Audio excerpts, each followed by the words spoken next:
Question: do you like donghua?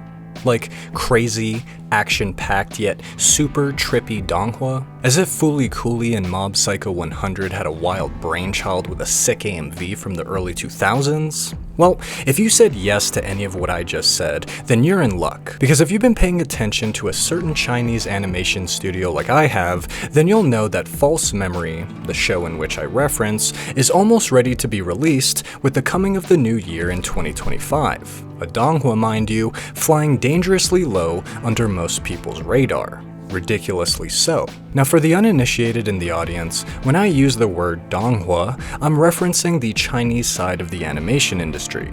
A donghua is simply the Chinese equivalent of an anime, though in name and concept alone. Where this animation style differs from its Japanese counterpart is in its cultural background. It's a completely different country making these, so it's a completely different pool of stories, poetry, iconography, and other forms of art and history lessons to pull from. You're not gonna have samurais and high school protagonists running around everywhere while city pop plays in the background. Donghua's themes will be drastically different. The art style is different, the tone is different, it's China's own thing. I don't want people thinking it's a knockoff anime or anything, because it's not. It's an animation style unto itself, and False Memory is one of these animations. One that sadly isn't receiving nearly enough respect and attention it rightfully deserves. Where is the love for False Memory, people? Where? I barely see any posts online, despite it being announced over 4 years ago. The trailers for it are severely underviewed if you ask me.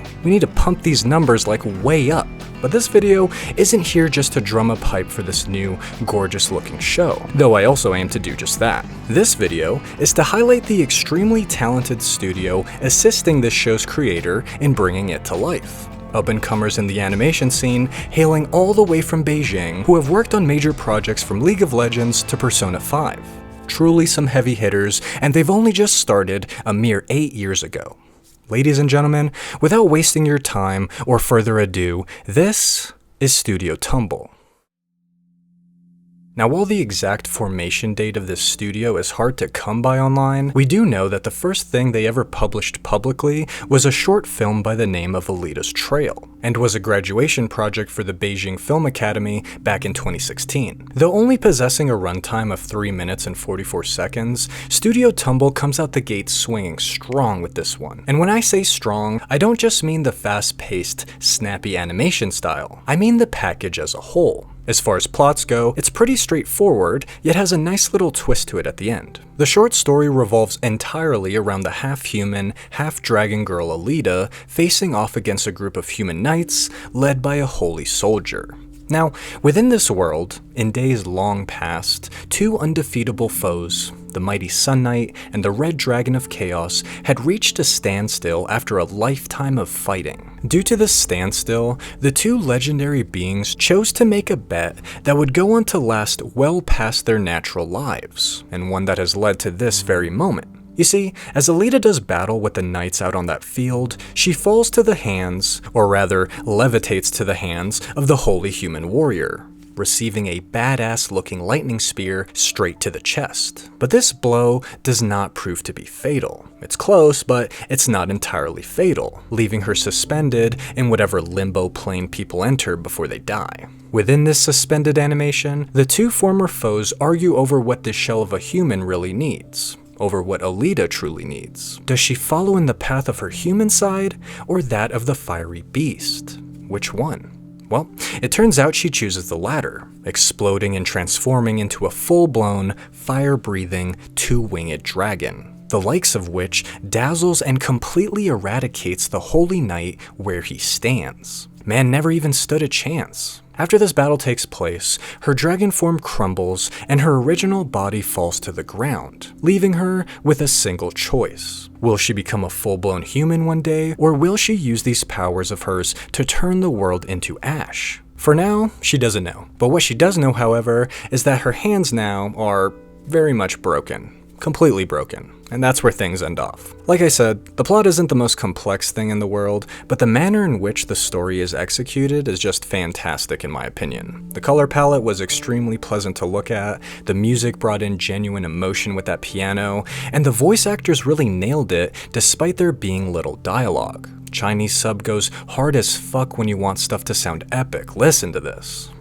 传说一度荣耀的强者。 3 years after this, in July of 2019, Studio Tumble would again resurface and really solidify their skill in my eyes with the release of a Bedtime Tale, a 16-minute sequel to Alita's Trail and a short film that introduces us to the larger world of Shadow Diver, the studio's main IP, and something I'll touch on later. If you thought that their last short film was good, boy oh boy, do you have no idea what you're in store for with this one. The animation has drastically improved in terms of quality, scope, and complexity with this one. Not to mention, it's 100 times trippier. It's actually a really good donghua to start off with if you're new to the space. The music has become more dramatic with this one and just plain epic. The fight scenes go hard, and don't even get me started with the voice actors this time. They killed it. Overall, it would seem that those 3 years had served Studio Tumble well as they went about honing their skills into the animation house they are today. So the plot for the movie is essentially one big cinematic sandwich. And what I mean by this is that the opening and the ending to the movie are from the perspective of Alita, while the middle part, the majority part of it, takes place within a story that helps flesh out the larger world of Shadow Diver. So buckle up. Our movie starts off in the midst of a great battle, and a very one-sided battle at that. High above the clouds, within the eye of a raging storm, an enormous magma-spewing dragon lays complete waste to a castle full of soldiers. Tell me this shit hasn't drastically improved in terms of quality. Oh my god. Anyway, the reason for this beast attacking the fort is to find this holy relic located within and to destroy it. The relic being this enormous sword displayed upon a pedestal and guarded by many knights. If I were to take a guess, this may either be a memorial towards the Sun Knight, or maybe even like the sword he used to fight the Red Chaos Dragon. You know, like maybe it has some kind of real-world significance, but either way, the dragon just melts it down. He absolutely vaporizes that shit in a move similar to something you'd see Dark Eater Midir pull off, like in Dark Souls. All the while calling out to Alita with his mind, who wakes up from this nightmare. Apparently, it had all been a dream in the girl's head, or maybe even like a memory from a past life, she can't tell, but luckily for the girl, she has her grandma there to comfort her, dismissing the notion of Alita being something as foul and as evil as a dragon, the worst of the magical creatures. To calm her granddaughter down, she decides to tell her a bedtime story, the tale about a boy named Du and his shadow. You see, far away, up in the Zukyu Mountains, there lived a young hunter by the name of Du. One day, as the child was out practicing archery, the group of soldiers who had set out to slay the kingdom's last dragon had finally returned, though not all in one piece. Specifically, his father. You see, despite their best efforts to plunge their blades into the beast's fiery flesh, the shadow residing within it managed to leak out of its scales and escape into the world, permanently crippling the father mentally and leaving him a husk of a man, already setting the mood for what's to come. I love to see some grim dark in my fantasy. Anyway, so some time would pass, and we cut to the group of friends Du hangs out with as they discuss the slaying of the last monster, the dragon whose shadow drove the father crazy. And speak of the devil, because as soon as they bring up the topic, the shadow returns, seemingly back to finish the job, or maybe to finish off the sun this time. Immediately, shit gets trippy and cinematic as hell, because as Du goes to fight the shadow creature, it somehow traps him inside of a crack within space-time, stopping him from hitting his target and breaking the cosmic clock in the process. Something that stops time from flowing, as well as trapping him within the space where consciousness concretizes, or in simpler terms, where consciousness forms into concrete reality. This process then dissolves the boundaries between dreams and reality, causing that hidden superconsciousness to spill out into the foam of darkness, oozing its way into the light. Like I said, extremely trippy, and the perfect example as to why donghua should never be slept on. The battle, while physically threatening, yes, is more so one of a mental battle. The shadow is way stronger than him and gifted with magical abilities, but the struggle itself comes down to the fact that Du here is unable to hit his target.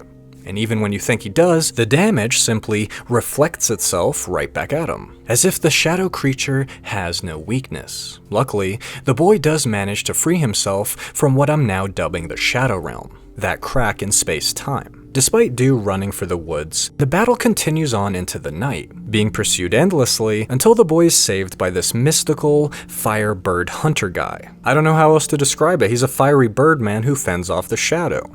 And for a moment, there's peace. Thanks to the fire warding off the shadows, our avian savior here is able to give Du some much needed advice. He tells the lad that this shadow, his shadow now, is as much a part of him as it is with any of us. This shadow in particular is a being which now resides deep within his consciousness. Or maybe it has this whole time. It's a little vague in detail, but it doesn't matter. Because at this point in time, that shadow is a part of him, and it's gained itself quite a great deal of power. But the hunter offers some sage advice to the boy, telling him not to worry and giving him what I assume to be a sip from this potion before delivering the coldest line in the whole movie.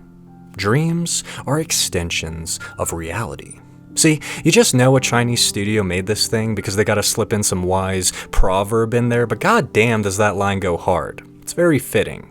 Dreams are extensions of reality, he says, as Du passes out and has this existential realization from something that was taught to him by his father long ago. What his father had taught him was that he as a hunter and that as his prey are one and the same thing. There's no distinction between the self and the other if one is to hunt successfully. There can be no distinction. And in order for him to defeat the shadow creature, he has to come to terms with the fact that the shadow is him. It's a part of him. It's his shadow.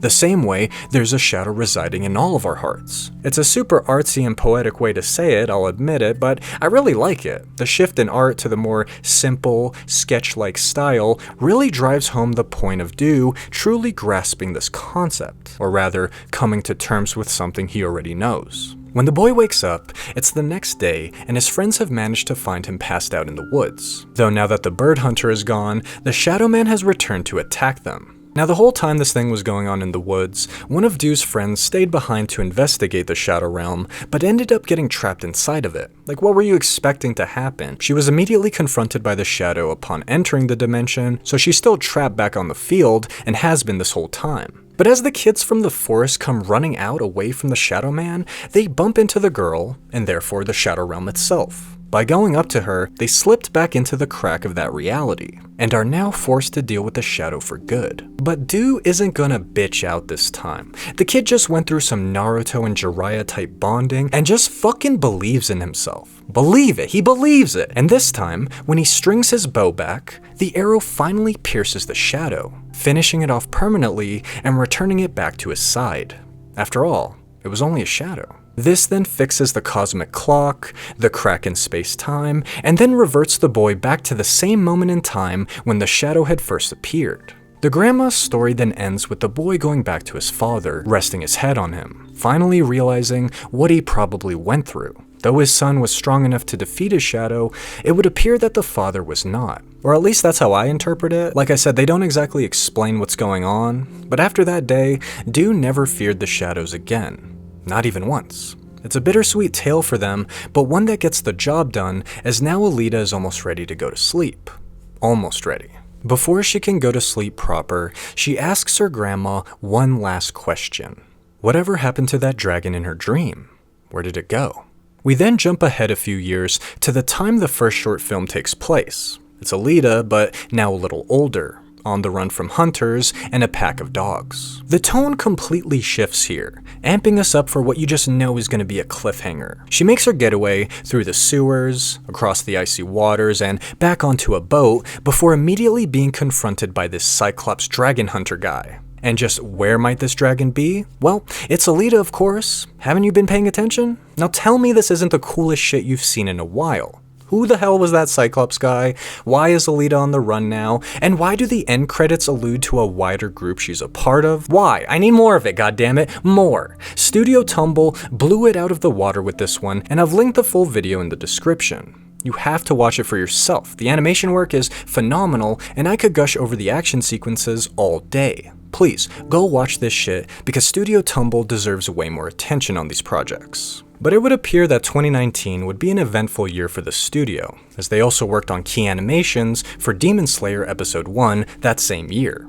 Extremely impressive to see for the short amount of time they've been established. Already working on a mainstream title, and it's only been 3 years. Though I'm not the biggest fan of Demon Slayer, even I have to admit that the animation in the show is amazing. Extremely so. I'd argue the animation is the only good thing about it, but now I'm just getting off track. Getting back to the subject of Shadow Diver for a minute, we'd get our first trailer for the project also in 2019. Like I said, these people work fast and they stay busy. The work effort is crazy to see. The trailer not only gives us badass fight scenes and a montage, but it ups the ante even more in terms of production quality, showing us more scenes of this world we've come to know, but set to an upbeat 80s-esque techno song. Again, also linked in the description. Like I said, it takes place in the same world, but now set some years in the future, even farther than the bedtime story. It's enough badassery mixed with intrigue that it makes you want to really know just what the hell is going on here. We haven't even gotten to this project yet,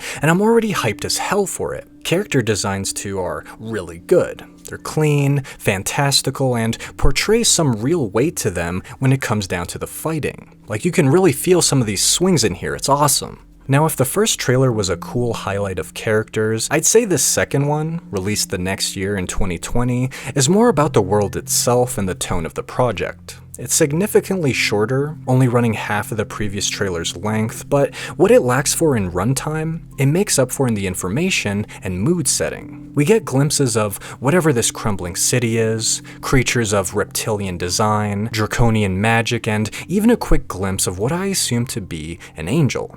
Very fantasy indeed. I love seeing Eastern artists tackle a European-inspired fantasy setting like this. The art style is addicting to look at. For the next entry of theirs, also done in the same year, this entry is going out to all my degenerate PC gamers out there, because in the summer of 2020, Studio Tumble would be tapped in by League of Legends and given full production over the 2D opening for the CG production Kin of the Stained Blade, as well as the background design for the second 2D scene. The cinematic was for the 2020 Spirit Blossom event and the announcement of Yon as a playable character. Of all the things on this list, this is probably the most weeb thing you'll find, as it shares some background info on Yasuo and his brother Yon, two characters whose very appearance describes to you the type of player we're dealing with here.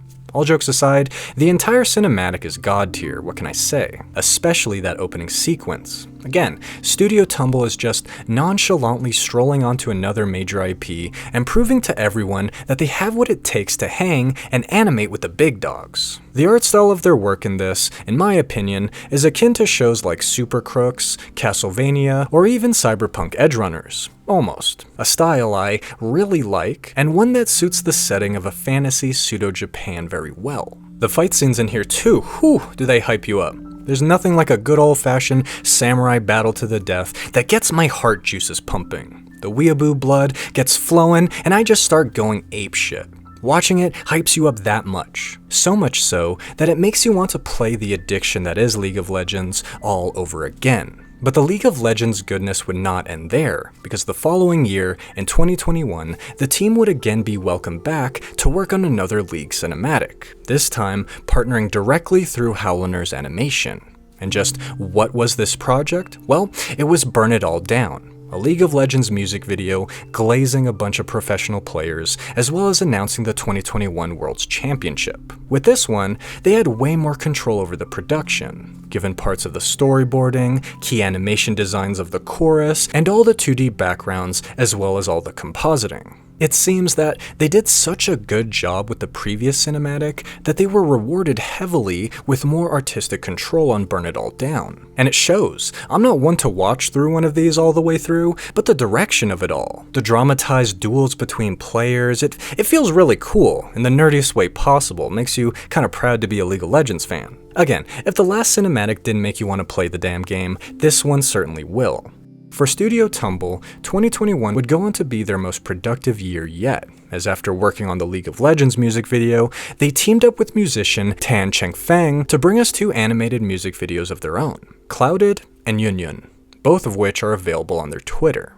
Taking a drastic turn from their previous work, these music videos are entirely melancholic and dreamy. It's the type of video you'd put on either when you're in your feels or tripping on mushrooms real hard and want to calm yourself down.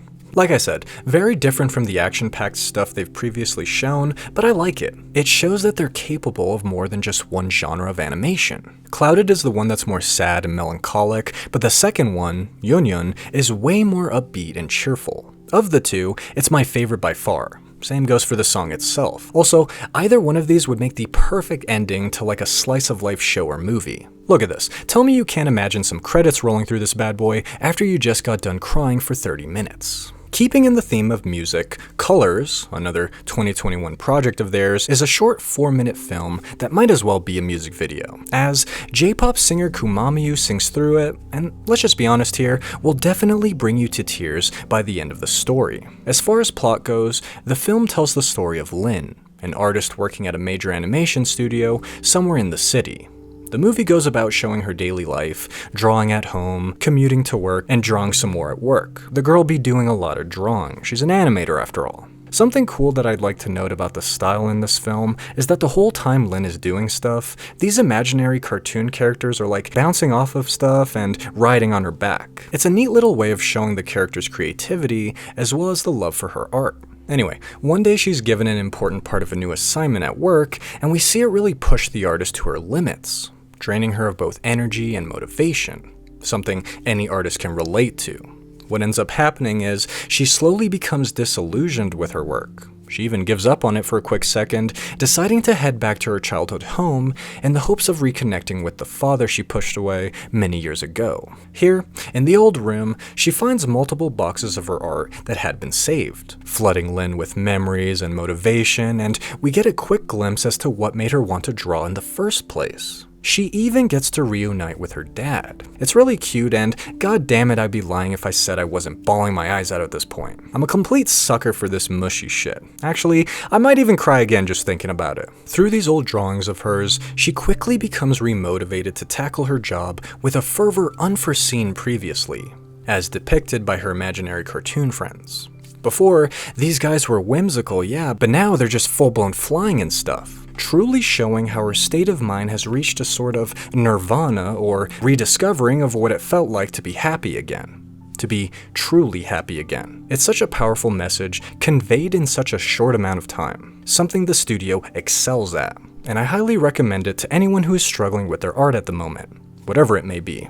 Like I said, that Kumamiyu song had me bawling by the end of it, and I was fucking applauding when it finished. Watching this will definitely fix your day and put you in a better mood. Finishing the year strong, Studio Tumble would partner up with a piece of Rhino to produce the Brawl Stars Championship 2022 trailer. Again, packed to the brim with incredible animation, fantastic color, and mood-setting music. Though this game may not be exactly for me in particular, I still really like the trailer's direction and find it cool that Studio Tumble has zero issue when it comes to switching up their art style. Like I said earlier, it shows to me that this animation house isn't just a one-trick pony. They're capable of a whole bunch of styles, including this more bubbly stuff. After this, for about a year, Studio Tumble would remain covert until popping back up in 2023, with help on key animation for the movie Blue Giant, an anime movie about a guy wanting to become the greatest jazz musician to ever do it. It's actually an adaptation of a manga, and for good reason. The story isn't just for people interested in jazz,